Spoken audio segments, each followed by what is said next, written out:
Hi hello ನಮಸ್ಕಾರ ಸ್ನೇಹಿತರೆ. ಏನಾಗ್ತದೆ ಇಲ್ಲಿ ಹಬ್ಬಕ್ಕನ ಮುಂದೆ ಮಗಳು ಶರು ಬಂಡವಾಳ ಬೆಟ್ಟ ಬಯಲ ಆಯಿತಾ. ಇಲ್ಲಿ ಹಬ್ಬಕ್ಕ ಮನೆಯಿಂದ ಹುಟ್ಟಿದ್ಯಾಕೆ ದೃಷ್ಟಿ ಕೊಟ್ಟಂತಹ ಡೋಸ್ಗೆ ಶರು ವಿಲ್ಲವಿಲ್ಲ ಹಾಕಿದ್ರೆ ಆಗಿದ್ದೇನೋ ಆಗ್ತಿರುವುದೇನೋ ತಿಳ್ಕೊಬೇಕು ಅಂದರೆ ಈಗಲೇ ನಮ್ಮ ಈ ಚಾನಲ್ನ ಸಬ್ಸ್ಕ್ರೈಬ್ ಮಾಡಿ, ಹಾಗೆ ಈ ಒಂದು ವಿಡಿಯೋವನ್ನು ಪೂರ್ತಿಯಾಗಿ ನೋಡೋದನ್ನು ಯಾವುದೇ ಕಾರಣಕ್ಕೂ ಕೂಡ ಮರಿಬೇಡಿ. ಇಲ್ಲಿ ಶರು ಹಬ್ಬಕ್ಕನ ಕರೆಸದೆ ದೃಷ್ಟಿನ ಮನೆಯಿಂದ ಓಡಿಸ್ಬೇಕು ಅಂತ, ಆದರೆ ಅವಳ ಪ್ಲಾನ್ ಉಲ್ಟಾ ಹೊಡ್ತದ. ಇಲ್ಲಿ ಹಬ್ಬಕ್ಕ ದೃಷ್ಟಿನ ಜಗತ್ತಿನ ಮುಂದೆ ದತ್ತಾಬಾಯಿನ ಹೆಂಡತಿ ಅಂತ ಘೋಷಣೆ ಮಾಡಿದ್ದಾರೆ. ಇದರ ನಡುವೆ ಎಲ್ಲರೂ ಕೂಡ ಹಾಲ್ನಲ್ಲಿದ್ದಾರೆ.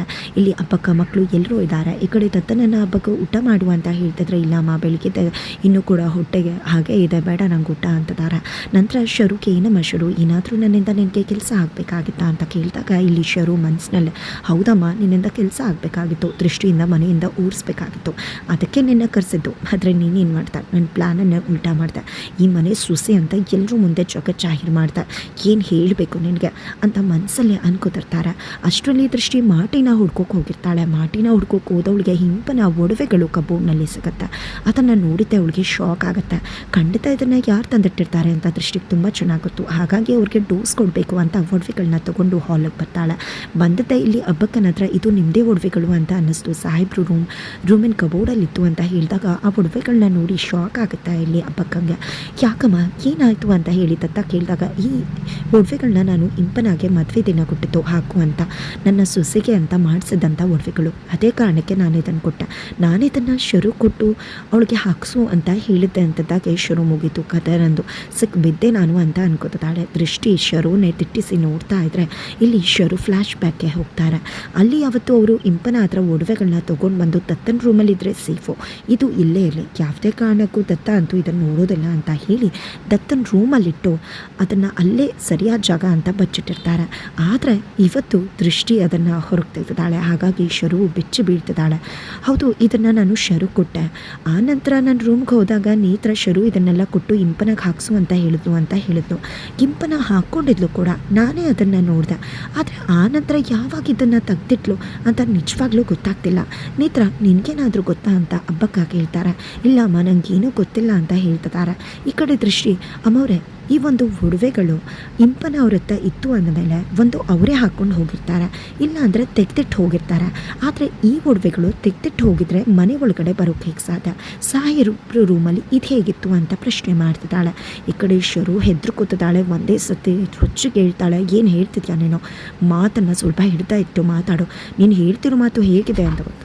ನೀನೇನೋ ಹೇಳ್ತಿರೋದು ನೋಡಿದ್ರೆ ನಮ್ಮನೆಯವರೇ ಯಾರೋ ಅದನ್ನು ತಗೊಂಡ್ಬಂದು ಇಟ್ಟಿದ್ದಾರೆ ಅಂತ ಹೇಳ್ತಿದೆಯಲ್ಲ ಅಂತ ಶರು ಹೇಳಿದಾಗ, ಇನ್ನೇನಮ್ಮವ್ರೆ ಇದನ್ನೆಲ್ಲ ಇನ್ಯಾರು ಇಟ್ಟಿರ್ತಾರೆ?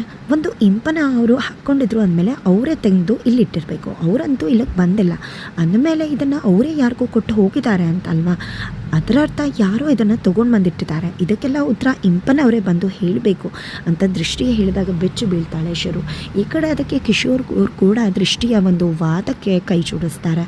ಹೌದು ಅಲ್ವಾ ಶರು, ಅವಳು ಹೇಳ್ತಿರೋದಲ್ಲಿ ಏನು ತಪ್ಪಿದೆ?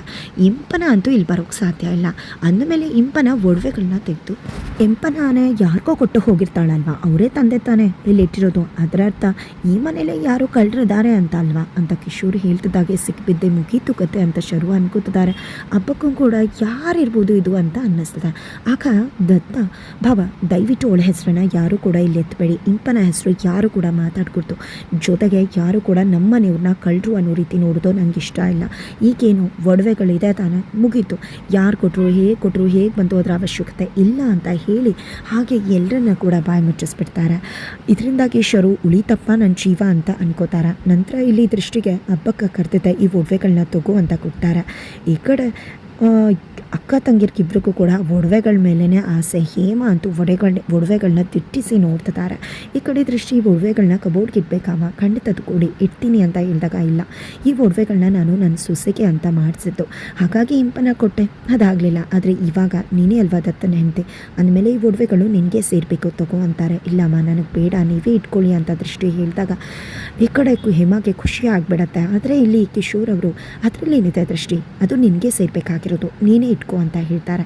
ಇದರಿಂದ ಹೇಮಾ ಮತ್ತು ಶರುಗೆ ಫುಲ್ ಸಿಟ್ಟು ಬಂದುಬಿಡುತ್ತೆ. ಈ ಕಡೆ ಅಬ್ಬಕ್ಕ ಕೂಡ ನೀನೇ ಇಟ್ಕೊಮ್ಮ ಅಂತ ಹೇಳ್ತಾರೆ.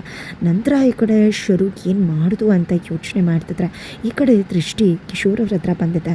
ಬಾಬಾ ನಾನೇನಾದರೂ ತಪ್ಪಾಗಿ ಮಾತಾಡೋದನ್ನ ಒಡವೆಗಳನ್ನ ತಂದು ಅವ್ರಿಗೆ ಡೋಸ್ ಕೊಡಬೇಕು, ನಾವು ಕೂಡ ಏನು ಬೇಕಿದ್ರೂ ಮಾಡ್ತೀವಿ ಅನ್ನೋ ಎಚ್ಚರಿಕೆ ಕೊಡಬೇಕು ಅಂತ ಈ ರೀತಿ ಮಾಡಿದೆ.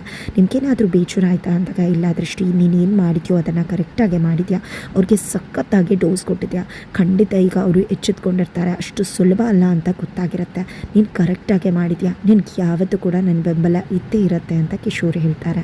ತದನಂತರ ಇಲ್ಲಿ ಅಪ್ಪಕ್ಕ ಆಲ್ರೆಡಿ ಆಶ್ರಮಕ್ಕೆ ಹೋಗೋಕ್ಕೆ ರೆಡಿ ಆಗ್ತಿದ್ದಾರೆ. ಅಮ್ಮ ನೀನು ಆಶ್ರಮಕ್ಕೆ ಹೋಗಲೇಬೇಕಾ, ಅಲ್ಲೇ ನೆಮ್ಮದಿ ಇರೋದಮ್ಮ ಅಂತ ದತ್ತ ಕೇಳಿದಾಗ, ಹಾಗಲ್ಲ ದತ್ತು, ನಾನು ಇಲ್ಲಿಗೆ ಯಾಕೆ ಬಂದೆ, ಆ ಕೆಲಸ ಮುಗೀತು, ನಾನಿಲ್ಲಿಗೆ ಬಂದಾಗ ನಿಜವಾಗ್ಲೂ ದೃಷ್ಟಿನ ನಿನ್ನಿಂದ ದೂರ ಮಾಡಬೇಕು ಅಂತಲೇ ಬಂದಿತ್ತು. ಆದರೆ ನಿನ್ನ ದೃಷ್ಟಿನ ಜೊತೆಲಿ ನೋಡಿದಾಗ ನನಗೆ ನಿಜವಾಗ್ಲೂ ಖುಷಿ ಆಯಿತು. ದೃಷ್ಟಿ ನಿನ್ನ ಜೊತೆ ಇದ್ದಾಳೆ, ಅವಳು ಎಲ್ವನ್ನ ಕೂಡ ನಿನ್ನನ್ನು ನೋಡ್ಕೋತಾಳೆ, ಒಳ್ಳೇದು ಕೆಟ್ಟದನ್ನು, ನನ್ನ ಅವಶ್ಯಕತೆ ಈಗಿಲ್ಲ ಅಂತಾರೆ. ಏನಮ್ಮ ನೀನು ಅವಳು ಮಾತಿಗೆ ಮರಳಾಗಬೇಡಮ್ಮ ಅಂತ ದತ್ತ ಹೇಳಿದಾಗ, ಇಲ್ಲ ದತ್ತು ನಿಜ ಹೇಳಬೇಕು ಅಂದರೆ ನಾನು ಈ ಮನೆಗೆ ಬಂದಾಗ ದೃಷ್ಟಿ ಕಂಡ್ರೆ ನಮ್ಗೆ ಇಷ್ಟ ಇರಲಿಲ್ಲ, ಅವಳನ್ನು ದೂರ ಮಾಡಿಬಿಡೋಣ ಅಂದ್ಕೊಂಡು ಬಂದೆ. ಆದರೆ ಆ ನಂತರ ನಡೀತಲ್ವ ಘಟನೆಗಳು, ಅದು ಎಲ್ಲವೂ ಕೂಡ ನನಗೇನು ಅಂತ ಅರ್ಥ ಮಾಡಿಸ್ತು. ನಿಮ್ಮ ಅಕ್ಕ ಇದ್ದಾಳಲ್ವ, ನೀನು ಮೃಗ ಆಗ್ತಿದ್ಯಾ ಅಂತ ಅಷ್ಟೇ ಹೇಳಿದೆ ಹೊರತು ಅವಳು ಏನು ಮಾಡಿದ್ಲು ಅದನ್ನು ಬಿಡಿಸೋಕೆ ಅಂತ ಹೇಳಿಲ್ಲ. ಆದರೆ ಸೈಲೆಂಟ್ ದೃಷ್ಟಿ ಏನು ಮಾಡಿದಾಳೆ ನಿನಗೋಸ್ಕರ ಅಂತ ಎಲ್ಲವನ್ನ ಕೂಡ ಹೇಳ್ದ. ನಿಜ ಹೇಳ ದೃಷ್ಟಿ, ನಿನಗೆ ಪ್ರಾಣಕ್ಕೆ ಅಪಾಯ ಸಂಸ್ಕಾರ ಬಂತಲ್ಲ, ಆಗ ಅವಳು ನಾಟಕ ಮಾಡೋಕ್ಕೆ ಜೀವನ ಪಣಕ್ಕಿಡಬೇಕಿತ್ತ? ಯಾರಾದರೂ ಜೀವನ ಪಣಕ್ಕಿಟ್ಟು ನಾಟಕ ಮಾಡ್ತಾರೆ ಅಂದ್ಕೊಂಡಿದ್ಯಾ ದತ್ತು? ಖಂಡಿತ ಇಲ್ಲ. ನಿನ್ನ ಪ್ರಾಣವನ್ನು ಉಳಿಸೋದಂಥ ದೇವತೆ ಅವಳು.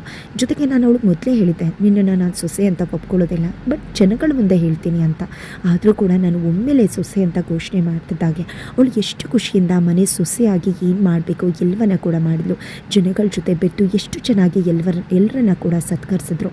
ಜೊತೆಗೆ ಎಲ್ಲರೂ ಕೂಡ ಅವಳ ಬಗ್ಗೆ ಆಪಾದನೆ ಹೊರಿಸಿದಾಗ ಅವಳು ಯಾವುದಕ್ಕೂ ಕೂಡ ನೊಂದ್ಕೊಳ್ಳಿಲ್ಲ. ಆದರೆ ಎಲ್ಲವನ್ನ ಕೂಡ ಈಸಿಯಾಗಿ ತೊಗೊಂಡ್ಳು. ಎಕ್ಸಾಮಲ್ಲೇ ಮನೆಗೆ ಬಂದಾಗ ಅವಳನ್ನ ಕೆಲಸದವಳು ಅಂತ ನೇತ್ರ ಹೇಳಿದ್ರು, ಅದಕ್ಕೆ ಬೇಜಾರು ಮಾಡ್ಕೊಳ್ಳಿಲ್ಲ. ಬೇರೆ ಯಾರೇ ಆಗಿದ್ರು ನನಗೆ ಯಾಕೆ ಬೇಕು ಈ ಸಾಬಾರಿ, ನಾನು ಮಾಡೋದಿಲ್ಲ ಅಂತ ಹೋಗಿಬಿಡ್ತಿದ್ರು. ಆದರೆ ಅವಳು ಯಾವುದನ್ನು ಕೂಡ ಮನಸ್ಸಿಗಚ್ಕೊಳ್ಳದೆ ಎಲ್ಲವನ್ನ ಕೂಡ ಅಚ್ಚುಕಟ್ಟಾಗಿ ಮಾಡಿ ನಿನ್ನ ಮರ್ಯಾದೆ ಉಳಿಸಿದ್ಲು. ಒಳ್ಳೆಯವರಿಂದ ಮಾತ್ರ ಸಾಧ್ಯ ದತ್ತು ಇದೆಲ್ಲ. ಖಂಡಿತವಾಗ್ಲೂ ಆಕೆ ತುಂಬಾ ಒಳ್ಳೆಯವಳು. ನಾನು ಒಡವೆಗಳು ಕೊಟ್ಟಾಗ ಯಾರೂ ಬೇಡ ಅಂತ ಹೇಳ್ತಿರ್ಲಿಲ್ಲ. ಒಡವೆಗಳ ಆಸೆಗೆ ಹೆಣ್ಮಕ್ಳು ಒಡವೆಗಳನ್ನ ತೊಗೊಂಡ್ಬಿಡ್ತಿದ್ರು. ಆದರೆ ಅವಳು ಒಡವೆಗಳನ್ನ ಬೇಡ ಅಂತ ಹೇಳಿದ್ಲು. ಎಲ್ಲರನ್ನ ಕೂಡ ಹೇಗೆ ಕಾಳಜಿ ಮಾಡ್ತಾಳೆ, ನಿಜವಾಗ್ಲೂ ಕೂಡ ಎಷ್ಟು ಪ್ರೀತಿ ಮಾಡ್ತಾಳೆ ನಿನ್ನ. ನಿಜ ನಾನು ಇಂಪನಾನ ನಿನಗೆ ಅಂತ ನೋಡಿದೆ, ಆದರೆ ಅದು ತಪ್ಪಾದ ಆಯ್ಕೆ ಆಗಿತ್ತು. ಅದಕ್ಕೇನೆ ವಿಧಿ ದೃಷ್ಟಿನ ನಿನ್ನ ಜೀವನದಲ್ಲಿ ಬರೋ ಹಾಗೆ ಮಾಡ್ದ. ದೃಷ್ಟಿ ನಿನ್ನ ಜೀವನದಲ್ಲಿ ಬಂದಂತಹ ದೇವತೆ ಅಂತಾನೆ ಅನ್ಕೋ. ದೇವರೇ ಒಪ್ಕೊಂಡಿರ್ತಕ್ಕಂಥ ಜೋಡಿ ನಿಂದು, ಅಂದಮೇಲೆ ನಾನು ಒಪ್ಕೊಳ್ದೇ ಇರ್ತೀನಿ. ದೃಷ್ಟಿ ನನ್ನ ಮನೆ ಸೊಸೆ, ನನ್ನ ಸೊಸೆ ಅಂತ ಹೆಮ್ಮೆಯಿಂದ ಹೇಳ್ತೀನಿ ಅಂತ ಹಬ್ಬಕ್ಕ ದೃಷ್ಟಿಯನ್ನು ಒಪ್ಕೊಂಡೇ ಬಿಟ್ಟರು. ಇಲ್ಲಿ ದೃಷ್ಟಿಗೆ ನಿಜವಾಗ್ಲೂ ಖುಷಿ ಆಗ್ತದೆ, ಯಾಕಂದರೆ ಇದೆಲ್ಲವನ್ನ ಕೂಡ ದೃಷ್ಟಿ ಕೇಳಿಸ್ಕೊಂಡಿದ್ದಾಳೆ. ಹಬ್ಬಕ್ಕ ನನ್ನ ಸೊಸೆ ಅಂತ ಒಪ್ಕೊಂಡ್ರು ಅನ್ನೋ ಖುಷಿ ಇದೆ. ನಂತರ ಹಬ್ಬಕ್ಕ ತನ್ನ ಮಗನ ದೃಷ್ಟಿ ಕೈಗೆ ಒಪ್ಪಿಸಿ ಹೋಗ್ತಿದ್ದಾರೆ. ಈ ಕಡೆ ಶರು ಪ್ಲಾನ್ ಉಲ್ಟಾ ಹೊಡೆದಿದೆ. ಇನ್ನೇನೇ ಇದ್ರೂ ದೃಷ್ಟಿಯ ಮನೆ ಯಜಮಾನಿ ದತ್ತಾಬಾಯ್ ಅಂತೂ ಇನ್ನೇನು ಸ್ವಲ್ಪದಷ್ಟೇ ಅಮ್ಮ ಒಪ್ಕೊಂಡಾಯ್ತು ಅಂದಮೇಲೆ ಒಪ್ಕೊಳ್ಳೋದಿಲ್ವ, ಒಪ್ಕೋತಾರೆ. ಆ ನಂತರ ದೃಷ್ಟಿ ಶರುಗೆ ಹೇಗೆ ಟಕ್ಕರ್ ಕೊಡ್ತಾಳೆ ಅನ್ನೋದನ್ನು ಕಾದು ನೋಡಬೇಕಾಗಿದೆ.